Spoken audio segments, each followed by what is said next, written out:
Good morning, everybody. Unfortunately, I just got a message from Eric Sanders, and he's not going to be able to join us.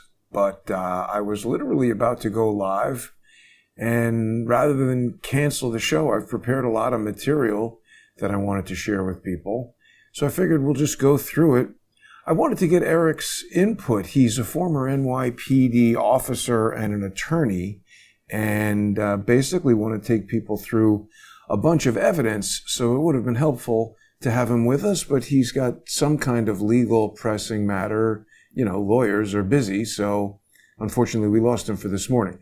But I think a lot of people saw the other day, I was in Washington Square Park, and there was a YouTuber, I think his name is I Show Speed, is the guy. I wasn't familiar with him before the other day, and it was an interesting encounter that took place there in the park. If people were watching, here, let's have a look at that. If people were watching, they would have seen this was this Jeffrey Epstein X-Files episode. And so about 50 minutes into the episode here, I went to the park, Washington Square Park. Let's give a listen to what they had to say in the park there. Could have presented that, but they haven't. Instead, what they did is they got closer to that crime. System design. What's going on here? Got a lot of cops.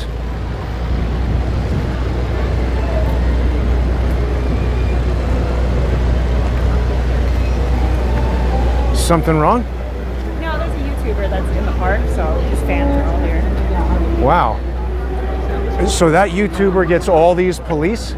That's amazing. Nice hat. Is that standard issue? Now let's notice this guy who appears at about 48 minutes. He's wearing a really bright kind of orange Under Armour shirt. We'll call him Under Armour Kid. There he is. Here he is. He's walking. Now let's just pay a bit of attention to him because he's kind of on the phone, looking at his phone. He's not paying any attention to me. He looks right at me. He walks right past me. Let's look at him again.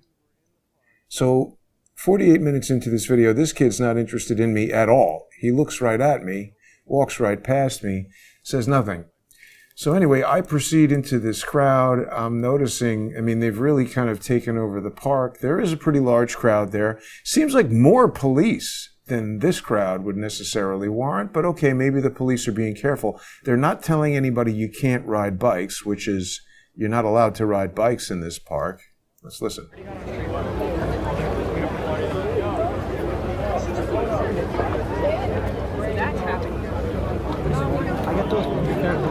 Yeah, this might be me. Back up. Who are you? Guy grabs me and says, back up. Don't put your hands on me. He's here, we're here. Sorry. So he says he's security. You know, who is this guy and what authority does he have to physically manhandle me? He grabbed me and said, back up. So that's assault. You're not allowed to go around New York City grabbing people. I was annoyed by that, so I walk up to this guy who seems to be some kind of executive with the NYPD. Are you with the cops? I don't care. You're in public. You got people over here saying there's security assaulting me, cops all around the park, people riding skateboards. What the fuck are the cops doing here? Because they're not enforcing the law. Are you injured? Huh? Are you injured? I'm not injured. I asked you a See how he question. What are you deflects? guys doing here? You're not enforcing. First he deflects. He doesn't answer the question. He says, are you injured? And then I say, I'm not injured. I asked you a question. And then he says, what's the question? So he's not paying attention to what I'm saying to him. He's got an agenda in his mind of get this guy out of here. Huh? Are you injured? I'm not injured. I asked you a question. What are you guys doing here? You're not enforcing the law. We're here for this event that's happening right now. Well, you're doing a very ineffective job because there's people in there claiming to be security committing. I've seen this guy before. This guy, I think, is the community affairs officer with the 6th Precinct. I think if I go back in my own video library, I'm going to have a video where this guy introduces himself to me and presents me with his business card. But he's obviously clearly annoyed with me. Let me let this play out here. Assault, and you're standing here yakking it up doing. Okay, so the video cuts right there. And what's interesting is, when I'm live streaming, there's a delay of about 30 seconds between what's happening in the real world and what everybody sees on the live stream. So I want to go to a piece of video that people might not have seen, which is locally recorded as I am live streaming. Do I have it here? Oh, maybe. Oh, you know what? We might have it on Odyssey. I thought I had brought it over. Wait a minute. Maybe not. Let's check Odyssey. So there was a little bit of an encounter that took place after that, where that kid in the orange clothing walked up to me. And of course, the question we're asking here is the NYPD somehow employing illegal hacker technology to basically do stuff that they shouldn't be doing? Now, Odyssey allows me to upload, I think I did replace this video with the final recording. So let's advance to that same spot with this guy.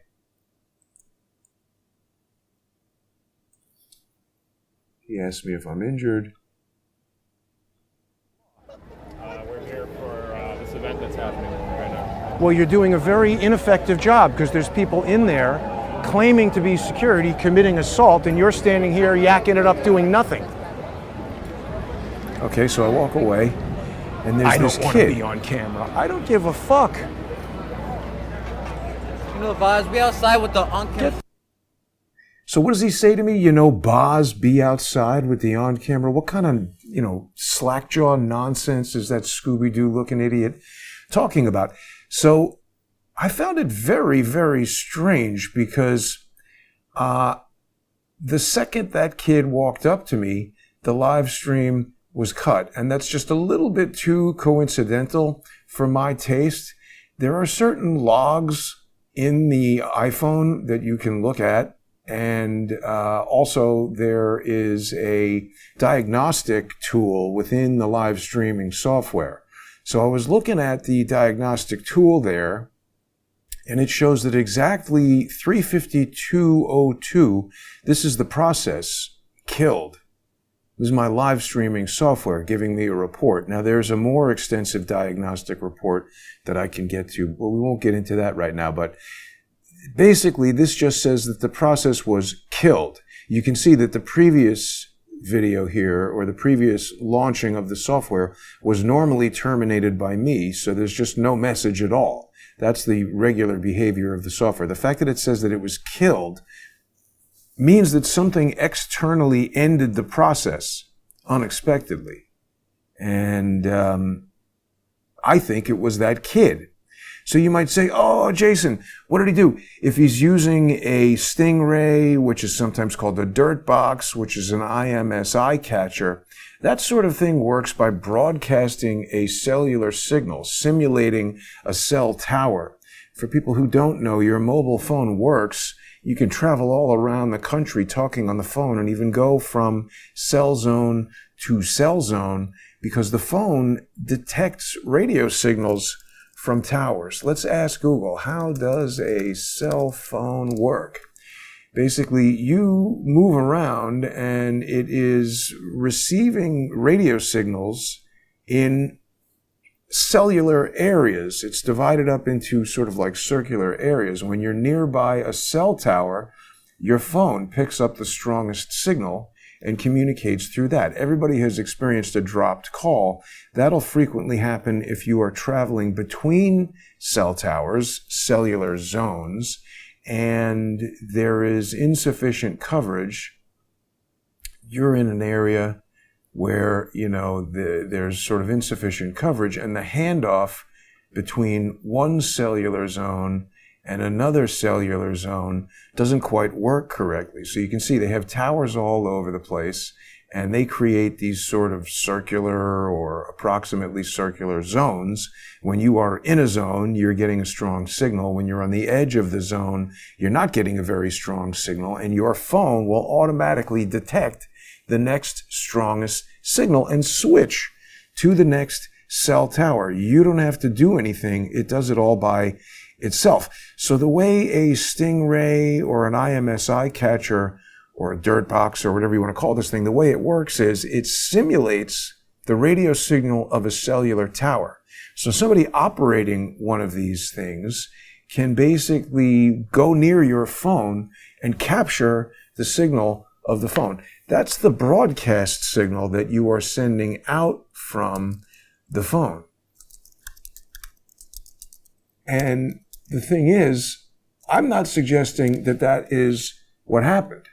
Because the way that would work is if someone were using an IMSI catcher in a backpack, the way that would work is he would capture my signal. So look at this. This is Pacific Blue. They're selling an IMSI catcher backpack.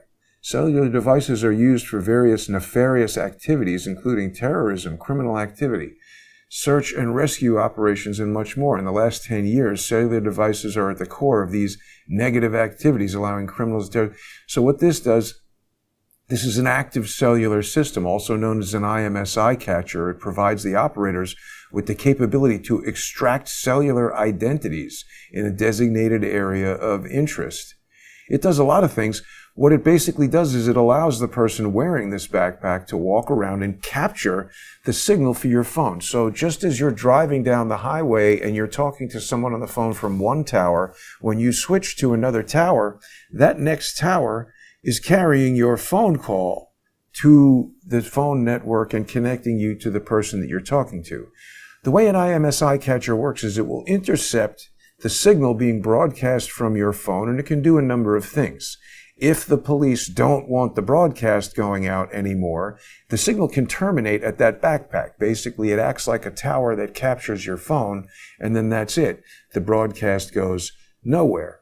The other thing that it could do is it could record all of that data that you're broadcasting and then send it on to the internet so that you don't know that anything has happened. Now, I don't believe that that is what happened, because I happen to look down at my wrist. When I'm doing these live broadcasts, I have one phone on a gimbal, and people have seen some images from other people of me walking around. I have a phone on my wrist that controls my whole setup. And I happen to be looking down at my wrist when that gap-toothed, shaggy Scooby-Doo looking idiot walked up to me with his twang and whatever kind of patois he was saying to me. I looked down at my wrist and I noticed the screen went black, as if I had hit the sleep button on the side of the phone. But I didn't hit any button on the phone because I was holding, my other hand was occupied holding the other phone.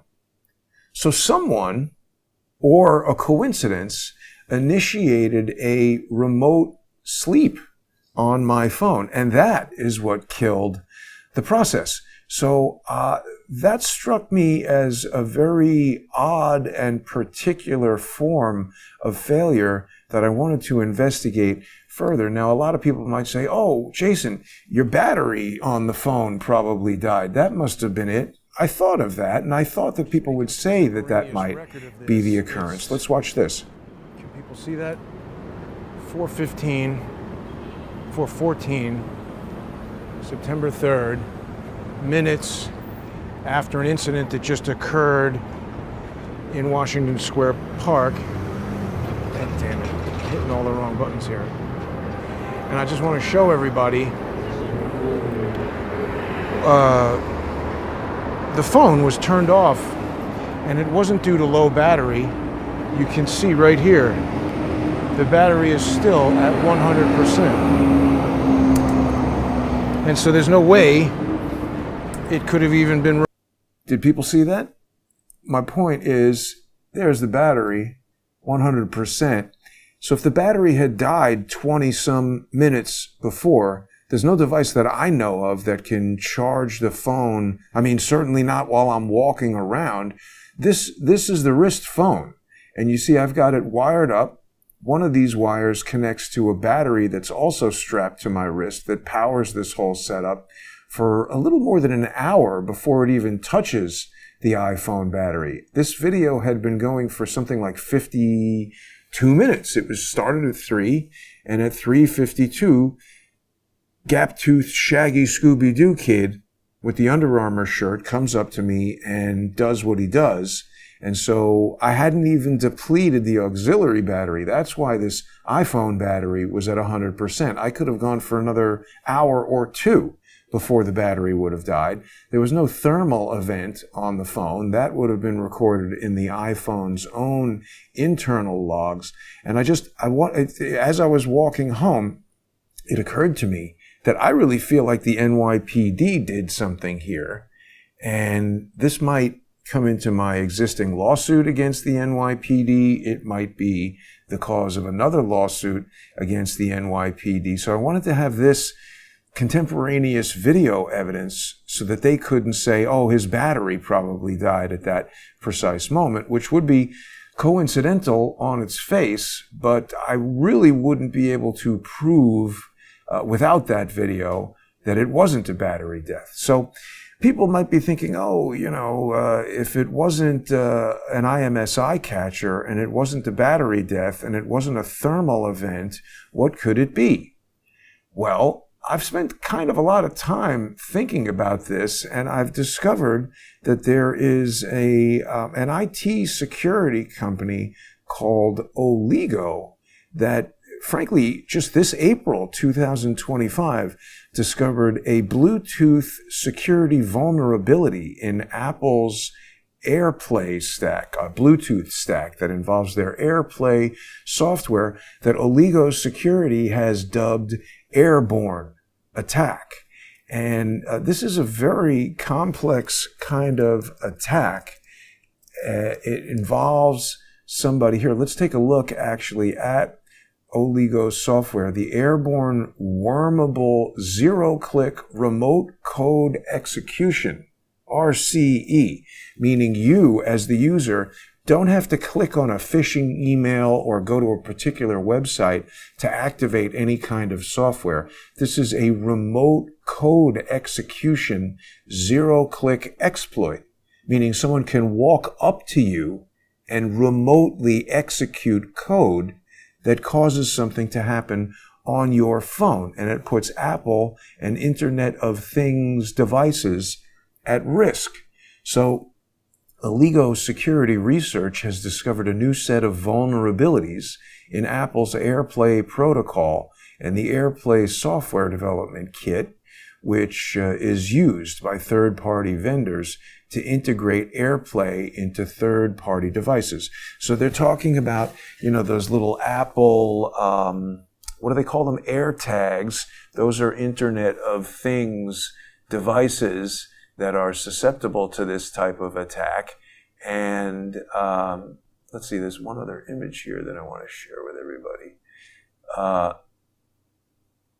And your phone itself, which is running this AirPlay software, potentially, if you have it on, and also if you have Bluetooth turned on, which, I think a lot of people are walking around, including me, unfortunately sometimes, with Bluetooth turned on their phone.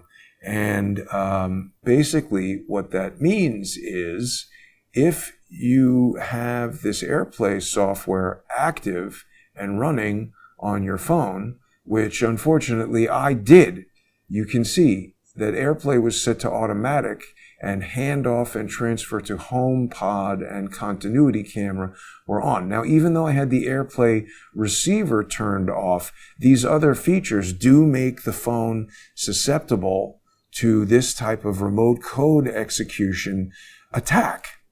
And so we've basically got our buddies there at Oligo telling us that this is a zero-click remote code execution attack The access control list and user interaction is bypassed. Local arbitrary file read, sensitive information disclosure, man-in-the-middle attacks, denial of service. This appears to be the most likely form of attack, that this kid could have been doing a Bluetooth denial of service attack, basically overwhelming the Bluetooth technology in my phone and causing it to just have some kind of crash. It says the vulnerabilities can be chained by attackers to potentially take control of the device that supports AirPlay, including both Apple devices and third-party devices that leverage the AirPlay software developers kit. The vulnerabilities and the attack vectors they enable have been named Airborne by Oligo software researchers, as the attacks that they make possible are transmitted via wireless networks or peer-to-peer connections and allow attackers to take over devices and access as a launchpad for further exploitation. Oligo has demonstrated that two of the vulnerabilities allow attackers to weaponize wormable zero-click exploits. That means that an attacker can take over certain AirPlay-enabled devices and do things like deploy malware that spreads to devices on any local network. I don't know that that's what this guy was doing, but I think people can see that basically we know that there are vulnerabilities here on the iPhone that somebody coming up to you within Bluetooth transmission range could potentially execute.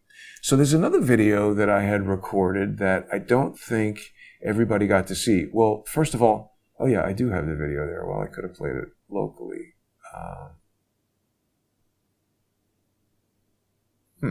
Okay, so I brought over the wrong video. Well, I had a blow up. Let's just look at it here. Here we got the video from the other day, and this is downloaded from the phone itself. So it goes all the way to the end after I'm talking to this guy. Okay, so there's the kid. Let's look at his behavior. Very strange. See where he's coming from? This is where the police are all standing. What is he doing hanging out with the police? And now, see, he was looking at his phone before. He's walking around the park. Is he receiving messages from the police? Are the police telling him, hey, there's a threat over here, there's a threat over there? Is this guy some sort of, private hacker type security hired by the police, not dissimilar to what they had at Twitter? He walks right up to me. But see, he's checking his phone. Almost like, are they sending him? There's cameras all over this park. Someone in a control room could have a picture of me, transmit it to this kid in real time. Maybe it's not a very good picture because he's got to look at his phone a few times to make sure he's approaching the appropriate old dude who maybe they all look the same to dummies like this. He looks at his phone, he looks at me. Maybe he's executing some code on the phone. Maybe he's launching his airborne attack. But, Bluetooth only works in pretty close proximity. And look at his backpack. It's pretty tightly strapped to his back. It looks pretty heavy. What's he got in there? It doesn't look like this dummy is going to school. So does he have books in there? Does he have some sort of thing like that IMSI catcher in there? I mean, I don't know. I'm admittedly speculating, but this is a hypothesis formed by looking at the available evidence. It's far too coincidental to me that the video cut out at exactly 3:52 p.m. when that kid approaches me. And of course, the video has a timestamp recorded on it as well. The log in the phone records that at 3:02, that's when the video cut out. And then I recorded this video. I didn't broadcast this, so this is the first time people are seeing this. Let's watch this. Where'd that fucking guy go? You make content. Don't be like this. What's in this guy's backpack? Probably food. Probably not, Matola. Probably something that shut off my live stream. Did You don't have an IMSI? What are you fucking smiling at, Joel, you fucking That's asshole? why you suck mad, Dick. Joel, Look what did at you you do? sucking mad. Ha ha ha ha! The police laughing. Joel, Look at you sucking mad. Get Dick. this fucking guy away from me. He's chasing me. Back the fuck up, asshole! Excuse me. Dick, look at Tell this fucking guy to get out of here. he's filming you as you are filming him. Yeah. No, he approached me and this whole Hey, thing it's not gonna- turned The off. crowd's on the move here, Jason. Oh, the crowd is on the move, Joel. You fucking asshole. You guys are doing a terrible goddamn job. Look at those smug pricks. First of all, how does Sergeant Mottola know my first name? Obviously, the NYPD has researched who I am. People have seen, I've encountered Sergeant Joel Mottola many times. He's usually hanging out with crackhead Barney, and he's always behaving very strangely. We've also seen him hanging out with Orrin Levi. These are all civilians who seem to antagonize me. This guy, he's very emboldened, this kid in the Under Armour shirt. They all are talking to him pretty calmly. Let's evaluate Joel Mottola's behavior as this kid approaches me. And look, he's hanging out with the police. It's not like he went into the crowd and went about doing his business. We can see at the very beginning of this video, his shirt stands out. Let's look at that. The police are looking right at me. I'm saying, where is this guy? They're looking right at me. The guy in the suit, who's some kind of executive with the Community Affairs Division of the 6th Precinct. And here's the kid. He sees me right away. I'm thinking he's just gone off into the park. He's right there with the police. Executive guy, he's looking right at him. They know who the kid in the orange shirt is. He looks at me. This kid is saying, go make content, don't be like this guy. What is he doing? And I say, what is in his backpack? Listen to what Joel Mottola says. This guy's backpack. Probably food. How does he know? Probably food. Why would he presume? Do the police jump to conclusions? Probably food. Look at the kid in the backpack. You can see it's heavy. It's tightly strapped to his back. Look at the straps on the backpack. If he had his lunch and his gym clothes in there, wouldn't there be like zero tension on the backpack? It's full. This thing is chock full of whatever is in it. You can see.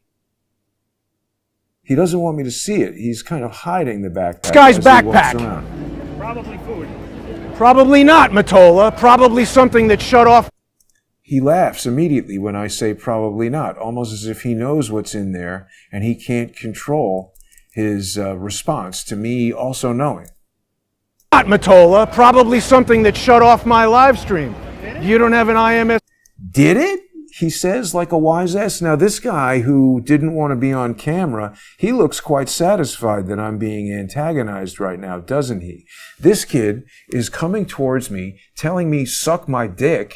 I mean, this is menacing. The police are encouraging this kid. It's like, what are you fucking smiling at, Joel, you fucking That's asshole? why you suck mad, Dick. Joel, Look what did at you you do? sucking mad. Ha ha ha ha! Now this guy walks up and says, Joel, what did he do? The police laughing. Joel, Look at you sucking mad. Get Dick. this fucking guy away from me. He's chasing me. Back the fuck up, asshole! So he's Excuse me. pursuing me. Dick, look at Tell this fucking guy to get out of here. he's filming you as you are filming him. Yeah. No. Why are the police making excuses for this guy? Why don't they say, sir, please leave him alone, stop chasing him around? Why would he do that? Doesn't make a lot of sense to me. The guest will not be joining, unfortunately. He said he had a legal something came up and he couldn't join me. So, I mean, that's the thing. I really did want Eric Sanders to join us to look at all of this evidence and to, help me sort of determine what is going on here. But as I said, he had a prior legal commitment. He couldn't join us. So basically this video, the police say, oh, the crowd is on the move. And they start... You fucking walking asshole. away. You guys are doing a terrible goddamn job. That executive guy looks really smug. This other police officer, he's sort of following me, watching the crowd. That guy was talking to Mottola, knew his first name, so he's a undercover police officer there doing something. Then, look, here's the crowd. And is that kid in the bright orange shirt wearing the color of the day? I mean, he's very visible. You're going to see him again He's no longer interested in me once the... There he is. There he is.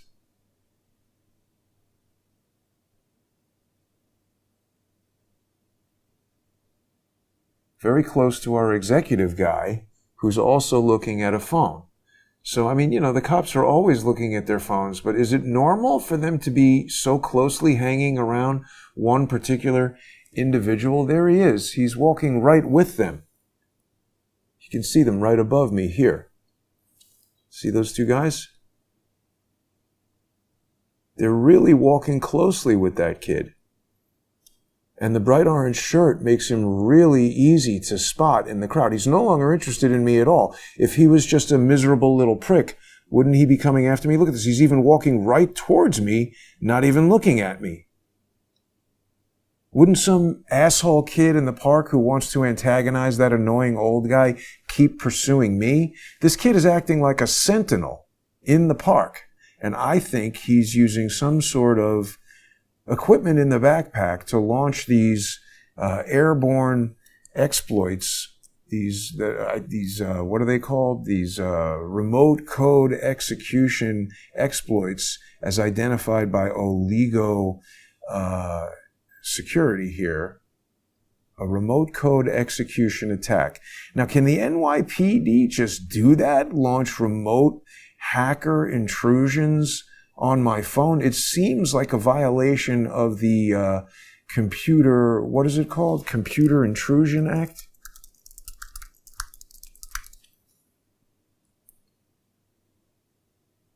Computer Fraud and Abuse Act. That's what it seems like. I don't know. I mean, this isn't proof in court, but this is a hell of a lot of evidence, isn't it? It's very coincidental what happened with that stupid kid. Computer fraud, okay? Fraud related to activity in connection with computers.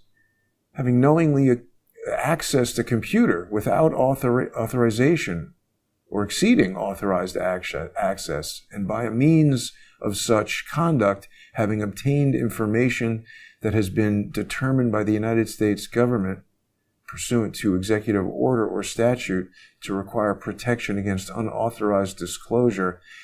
I mean, that's going to the Atomic Energy Act, but the intentional access of a computer without authorization exceeds authorized access. It would be a violation of this. WZ says there's probably about 100 exploits to choose from. I agree with that. I mean, what I'm talking about are known exploits. What this person is talking about are things called zero-day exploits. Nobody knows. And WZPU says what's to stop them? They'll investigate themselves and their buddies to find no wrongdoing. I agree with that. But the point is the NYPD seems to regularly exceed their legal mandate and do whatever they want. Those guys looked very smug in that video, that executive and Joel Natola laughing at me, laughing when I asked what's in his backpack. I mean, if you knew that the kid had something in his backpack and he was your little hacker sentinel going around the park operating as security to stop people like me, the police obviously know. There are people going around live streaming, and if they're doing something they shouldn't be doing, who is that kid I show speed? And why is he like, I mean, if Justin Bieber wanted to have a concert in Washington Square Park, I presume he would make arrangements with the city and have to pay. I don't really know anything about I Show Speed. Maybe I Show Speed hired this guy. He's a 20-year-old guy. I Show Speed is Darren Jason Watkins Jr. Okay, so he's known online as simply Speed. So I saw he's racing people, he's doing backflips. I mean, whatever. This guy, it's fine. If that's what he wants to do to be famous on YouTube, he's a celebrity. Okay, so people like watching him on YouTube. And this is, like I said, Justin Bieber. I'm sure, Chopin would see Justin Bieber and say, oh, that's not music. just like an actor or any form of entertainer might disparage this kid if his form of entertainment is going around doing flips, racing people. He'll run while somebody's on a skateboard, or he'll challenge people to races and push-ups and whatever. That's his gig. I'm not criticizing him. It's fine if he wants to come to Washington Square Park and do a live stream, and that's how he entertains people and gets fans.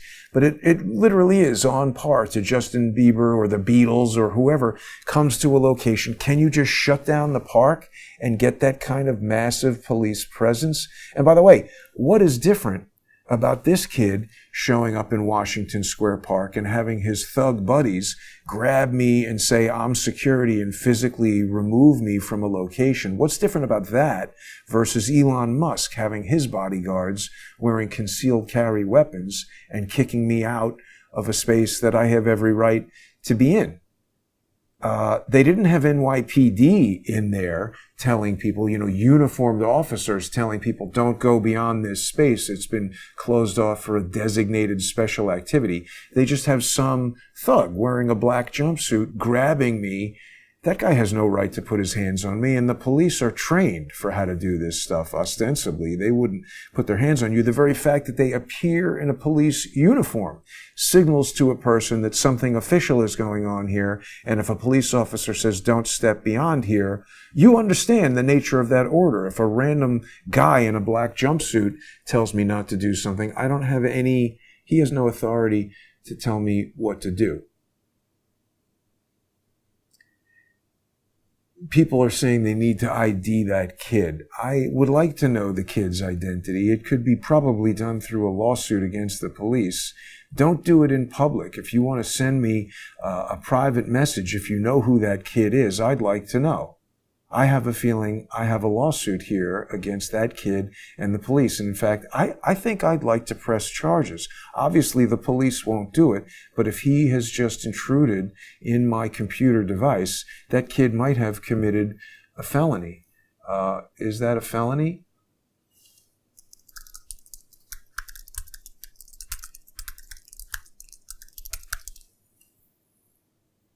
Violation of the Computer Fraud and Abuse Act can be a felony or a misdemeanor depending on the specifics of the conduct, motivation, and harm caused.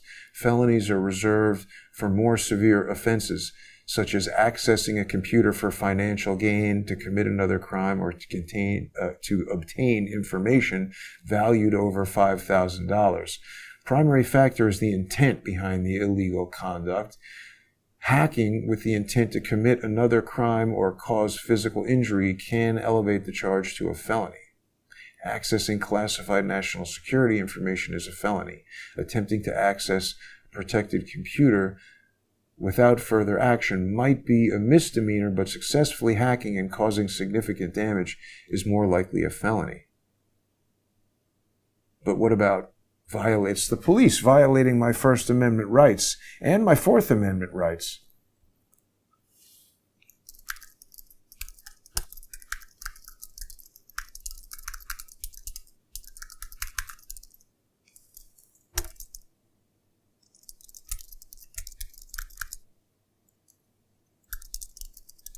If the police violate your First and Fourth Amendment rights via a civilian, is that a felony? Violation of your First Amendment rights by a police officer is a federal felony offense known as deprivation of rights under color of law. This applies even if the underlying actions would not be a felony on their own. So this is a conspiracy against rights involving the police. I'm not an attorney, by the way. This is my opinion. This is why I wanted Eric Sanders with us, and I'm so disappointed that he couldn't join us. But I'm not asking for legal advice from Eric Sanders. I think this is an interesting case.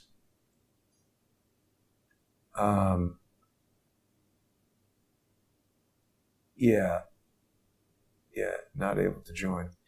Anyway, that's basically all the information I have about this right now, everybody. I thought people would find this interesting. And, well, right, Angie is saying maybe I'll see that smug kid more often. Well, we've got his number now. We know who he is. That kid saw you and did walk right for you. Did he have a mic in his ear? That's a good question. Let's take a look. Did he have a mic in his ear? I mean, it would be almost impossible to detect these days, right? He could have wireless headphones. You know, he got his long shaggy hair there. Those sunglasses could even have a microphone in them. I don't know. It's impossible to tell from this video. But yes, certainly, Lorraine, he could be in communication. I mean, it certainly looks like he's in communication with the police, right? I mean, he walks up, he's standing right there where the police are. So I don't know if he even needs a microphone. He's looking at the cell phone, so he could be receiving text messages from them. He could definitely, and his hair is long enough that if he had wireless headphones in, we might not notice them. I would think.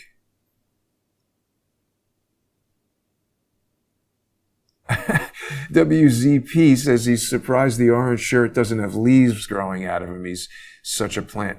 NJ17 is asking if they had permits. I don't know. I mean, I would presume maybe he does. But the point is, I'd like to know more about what is the nature of the permit. Is he allowed to have security assault me? You know, the police seem to play pretty fast and loose with these people who have money. And, you know, look, it's one thing. Like I said, if Justin Bieber wants to have a concert, if I Show Speed wants to do an event in the park, I'm sure there are provisions for, and I'm not denying the legality of any of these type of public figures to do that kind of thing. It's allowed to be done. The question is, if you go and have this kind of event, doesn't mean that you're suddenly allowed to commit crimes and have your security commit assault on people. Maybe I should sue I Show Speed. Find out if this guy worked for him. That might be the idea. We have his name now. I don't know. I mean, look, I got a lot of lawsuits going, but I don't like the idea that these guys think that they can just violate my rights. They can go around New York City doing whatever the hell they want. You know, it's kind of a problem when you get these 20-year-old people and give them all kinds of money and notoriety. They think they can do whatever they want. Johnson Kwok says paranoid and is asking if the guest will be joining. Well, I said at the top of the show that the guest will not be joining, and I don't think I'm paranoid. I'm assembling evidence that really, I believe, if we're talking about a civil suit, the preponderance of evidence in this case shows that this kid did something when he approached the phone. I've demonstrated that the technology exists. I've demonstrated that he was in proximity close enough that a Bluetooth attack would have functioned. Bluetooth has a range, I think, of 150 feet. What is the range of Bluetooth? Bluetooth range varies by device. So I've got one of the newest iPhones you can get, so it's going to have the best range available for Bluetooth. Older devices typically reaching around 30 feet, and Bluetooth 5.0 supporting up to 800 feet. So I'm pretty sure I would be closer to 800 feet. Maximum range is rarely achieved. So the kid is closer than 30 feet when he approaches me with his stupid, jibber jabber. I mean, he's 10 feet away from me right there. He's less than 100 feet right there. Come on. He's within Bluetooth range right here. Okay? So we know it's not me who came up with these zero-day exploits. It's Oligo, and they are a professional IT company. They know about zero-day exploits. I should contact them, actually, and ask them. Airborne wormable zero-click code execution. So this was identified in April, I think. Let's get some more information about this. Oligo Airborne. Let's look at the news on this. Oh, Wired. Look, they had a story about this April 29th. Researchers reveal a collection of bugs known as Airborne that would allow any hacker on the same Wi-Fi network. So this is a series of bugs. Some are Wi-Fi, some are Bluetooth. AirPlay is Bluetooth. Oh, you got to sign up to read Wired. Hackers.io, April 30th. HackRead, AirPlay, 23 vulnerabilities, Apple AirPlay affecting millions of devices. This is from May.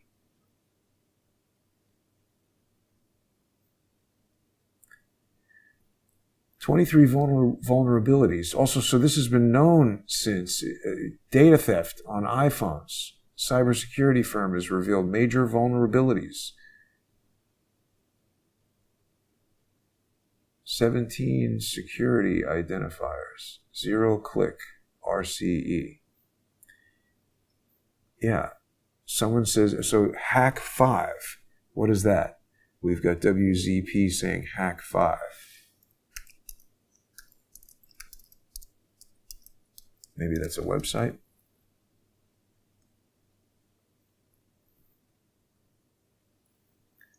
Hack 5 Airborne refers primarily to discussions and projects related to using Hack 5 tools for war flying. It's a practice of conducting wireless network surveillance from an aerial vehicle. It does not refer to a specific Hack 5 project. Airborne Wi-Fi security system. Yeah, I mean, I think the point is, even if I'm not correct about this Oligo Airborne vulnerability, everybody knows that there are businesses that sell people zero-day exploits. They're constantly looking for exploits.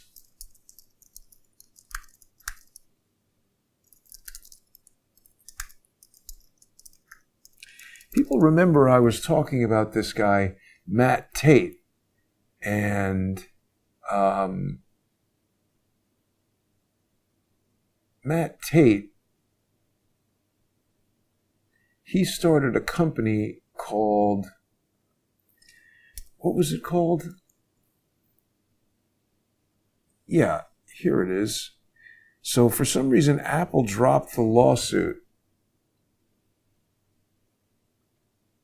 Cyber startup Corellium. Okay, so we've got to pay to look at that. Apple drops the lawsuit against virtualization firm Corellium. I don't know why they dropped the lawsuit, but Corellium was a company that created a virtual iPhone. See, one of the security features that Apple created to make it difficult to hack an iPhone is that when the phone detects that it's being hacked or certain behavior that is, reminiscent of hacking, it does what's called brick the phone, make the phone just not turn on. And what that does, because certain types of hacks, and I'm not a hacker, I'm not an expert, people who are watching almost certainly know more about hacking than I do, but one type of hack is called a brute force attack, where you just, computers can do things thousands and thousands of times over and over again. So if you were trying to figure out the combination to a lock by going through 3-number combinations, your fingers would get tired, you'd forget which combinations you try. Humans are limited in the number of times they can try a certain type of attack. But if you had a computer trying to figure out the combination of something, the brute force attack would be to just run through every combination, one after the next, after the next, after the next. And if you could do that 1,000,000 times or an unlimited number of times, it would only be a matter of time before a computer could run through every possible combination. So to prevent that type of brute force attack on an iPhone, trying every password until they get into your phone, you see, if you enter the password incorrectly 3 or 4 times, the phone says, oh, go away for an hour and come back and try again or whatever. They have certain things in there designed to prevent the phone from becoming susceptible to a brute force attack. So, if you are a sophisticated hacker trying to find these exploits in an iPhone, subjecting every single piece of it to this type of brute force attack to the point that the phone becomes a brick, you'd have to spend $1,000 or $699, whatever the phone costs, every time you wanted to do that.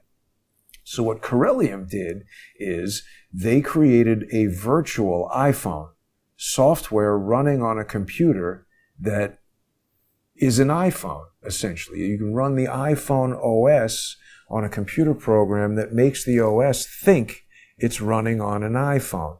And you can do a brute force attack on that, and when it locks up, you just restart your virtualization program and you have a new virtual iPhone with a new OS on it that you can attack again. Now, Corellium was saying, oh, we're doing this because we're trying to help Apple and the public, and we're going to find all these zero-day exploits and tell everybody about them. Which is funny because that's what Matt Tate's background was when he was working for, I think it was called Google Project Zero.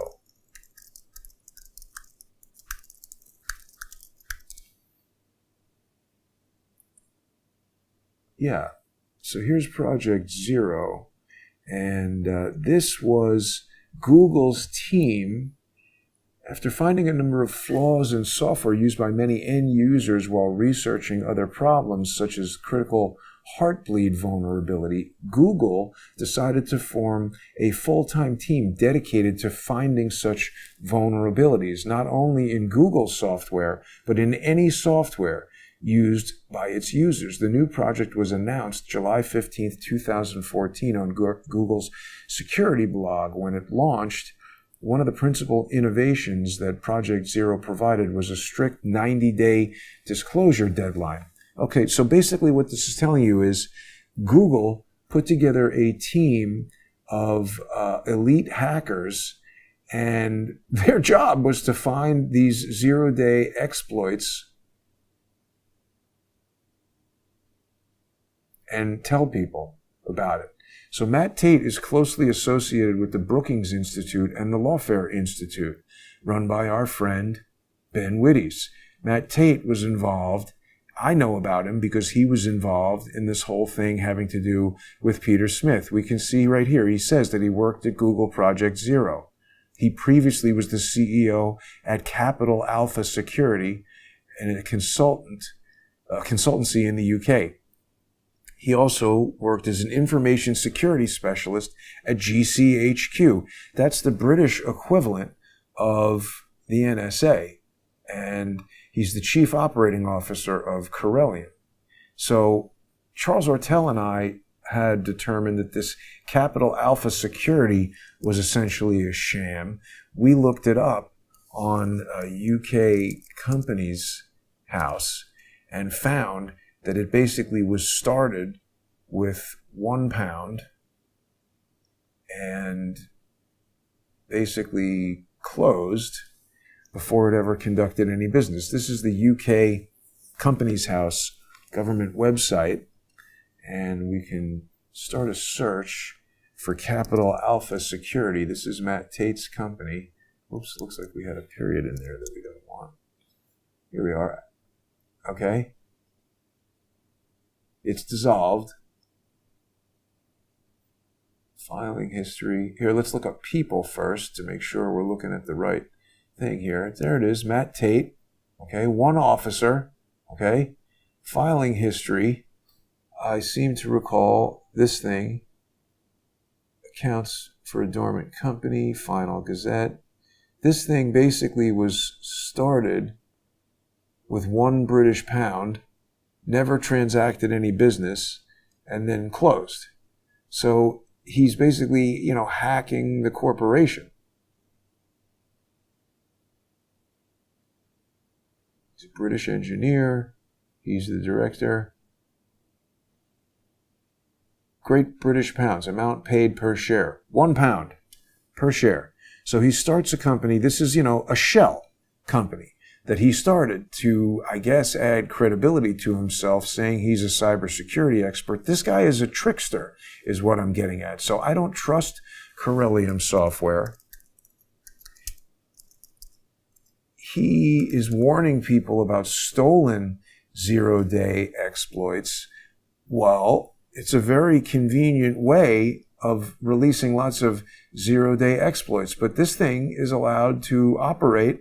It was originally getting sued by Apple, but no longer. Virtual devices. Very interesting stuff. I don't know, that's pretty much all I have on this for right now. Anybody have any other questions? Yeah, why does he approach me if he's a mere... Well, and not only that, Angie, why does he approach me at that moment after I get into that discussion with that police executive guy? I walk away from him and he might immediately transmit, he could have people all over the park, police cameras all over the park, and the amount of time that I walk away from him, he could get on the radio and say, there's a guy coming at you right now. I want you to knock off his live stream. Who knows what happened? Yeah, the kid walks right up to me. I agree. I'm not being paranoid. He got right in my face. Yeah, Hack5 tracks and studies these things. Right. I think there's a lot of websites that do that. But anyway, I wanted to thank everybody for listening to this today. I hope you found it interesting. If you did, I hope you'll become a sponsor.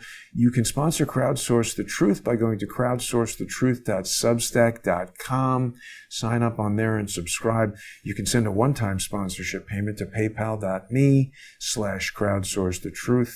And you can also subscribe on subscribestar.com or patreon.com/crowdsourcethetruth. Thanks, everybody. Have a great Friday, a great weekend, and watch out for those airborne hacks. If you aren't using Bluetooth on your phone, you might consider turning it off. You might consider looking at the AirPlay settings on your phone. If you don't use AirPlay, turn off handoff, turn off those other things, shut down the attack vectors that these malicious hackers could potentially use.